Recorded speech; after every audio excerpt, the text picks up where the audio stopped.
Hello. Today I'm reviewing Keep You Close by Karen Cleveland. Now, in this book, I got this as an art copy from Net Galley. Okay, this is very important to point out that I read the art copy from Net Galley. Okay, this is important because there was some negative things about the book which hopefully will be done better in the final version. This is what I'm hoping for. So anyway, let's go to the story a little bit. Okay, so we have our protagonist, and in the beginning you get like the intro. When she was younger, she interned for a politician.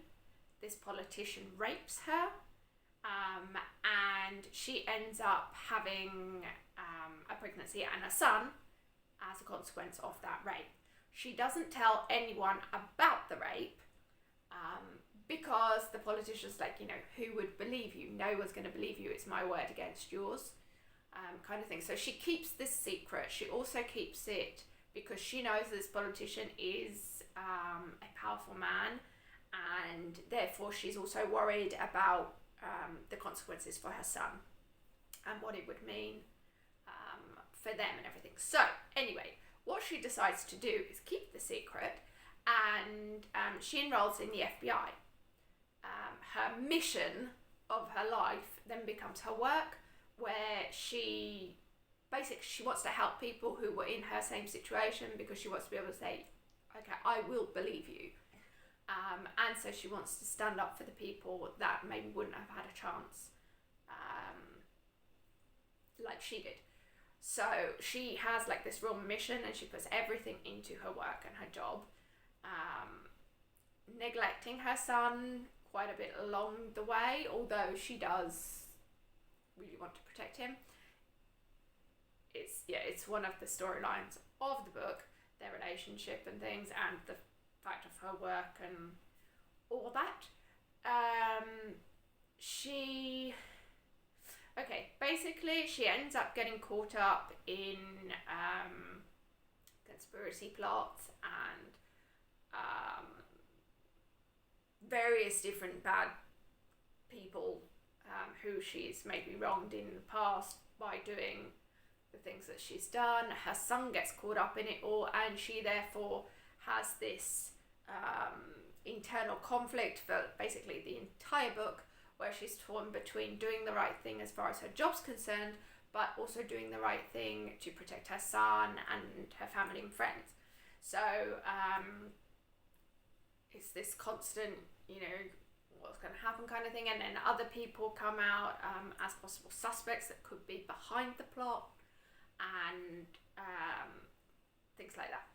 So one thing that need to say, which at the beginning this is what I was going on about, that I hope it gets formatted better in the final version, is that there were times where it hops back in time.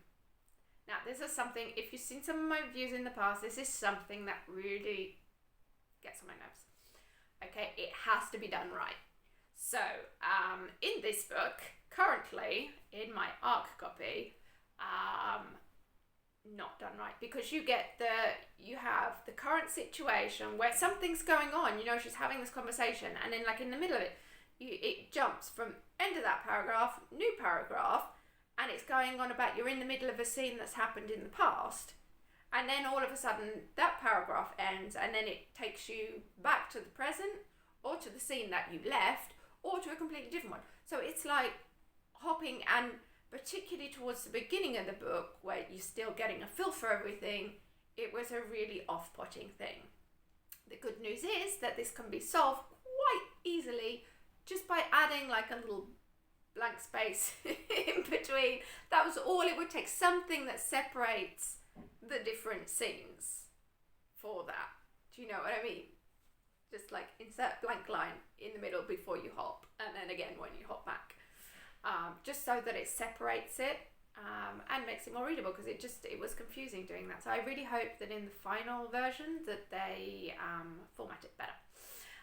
Overall though, particularly to like the mid-end of the book, I did find it to be a real page turner, and I was want to see how it played out in the end. So anyway, that's Keep You Close. I gave this one a 3-star. Okay, so do check that out, and I will be interested to read more books by the author. Anyway, that's it for today. Thanks for watching, and I'll see you next time. Bye.